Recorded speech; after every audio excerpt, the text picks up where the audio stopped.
So this person is saying that I'm wrong to say the players on the field are more important than the manager, and that Pep Guardiola could take a mediocre roster and make them UEFA Champions League contenders. But you want to know what I find funny about this? Literally, the best critique of Pep Guardiola is he's never managed a team that isn't literally the most talented roster in its respective league, be it at Barcelona, Bayern Munich, or Manchester City. He's always had a star studded team with some of the best international talent in the world and also tons of money to spend. And here's the thing, if you don't believe me, I mean, look at the talent that was on Barcelona. Look what Bayern Munich have done since he's left. And Manchester City were winning before he came there. Now, I'm not saying that he's not a good manager, but at the end of the day, one has to ask the question, could a mediocre manager have won at those clubs? I think so. And here's the thing, I'm not saying that managers don't matter at all. I believe they do matter, but not to the degree that some of you think. And also, some of you just highly underrate how much talent wins games.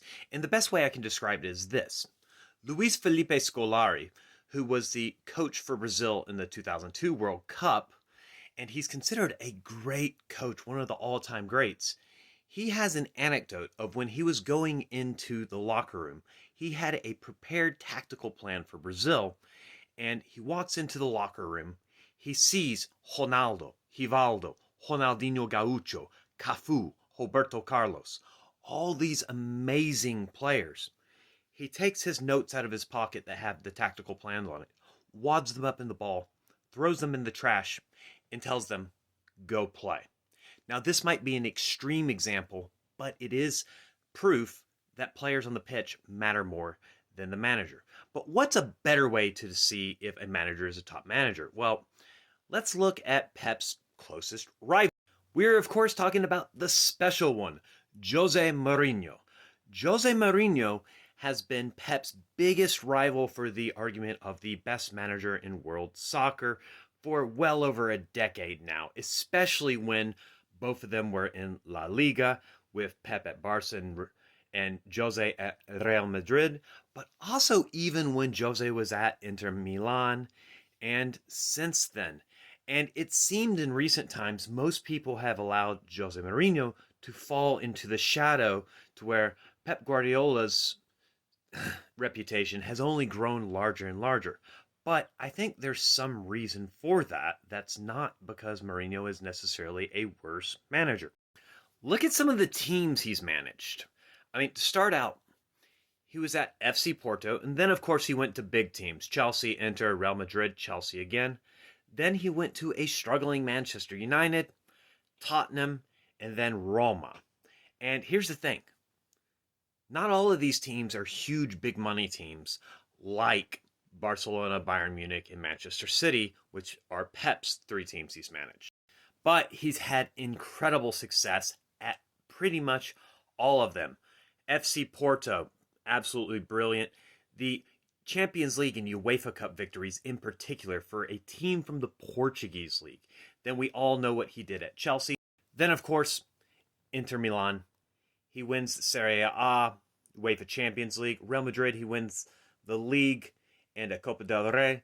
And Manchester United, here's the thing. Manchester United is considered almost one of his failures, but he still won the Europa League with them. Not to mention Roma getting them their first ever European trophy with the Europa Conference League. Once again, that's considered one of his failures.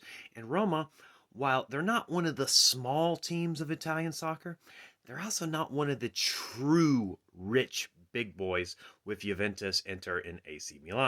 But something I want to bring this back to.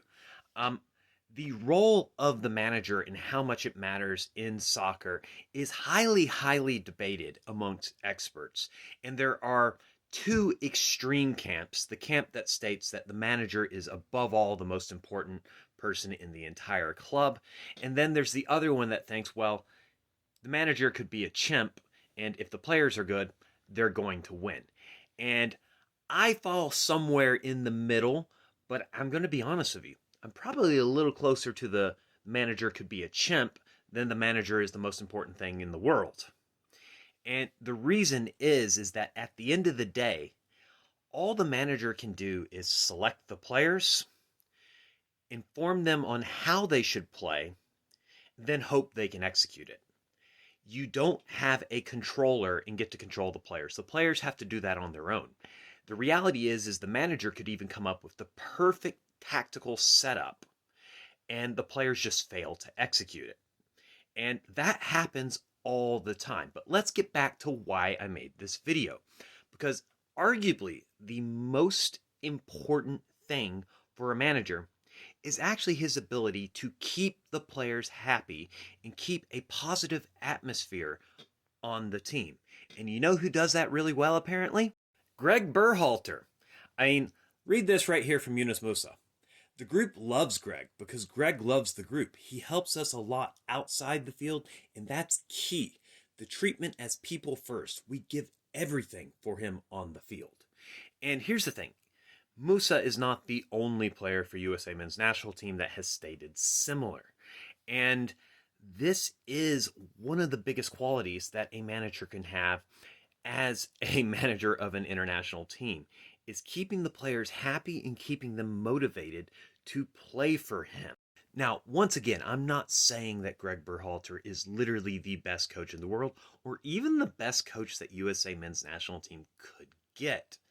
But what I'm saying is a lot of the outrage against him is literally just immaturity and being silly and pretending that he is a god with a PlayStation controller controlling the players on the field and not recognizing what he actually does. And the fact of the matter is this. If we were to bring in a Pep Guardiola, a Jurgen Klopp, or even a Jose Mourinho, it's not like I would be opposed to that.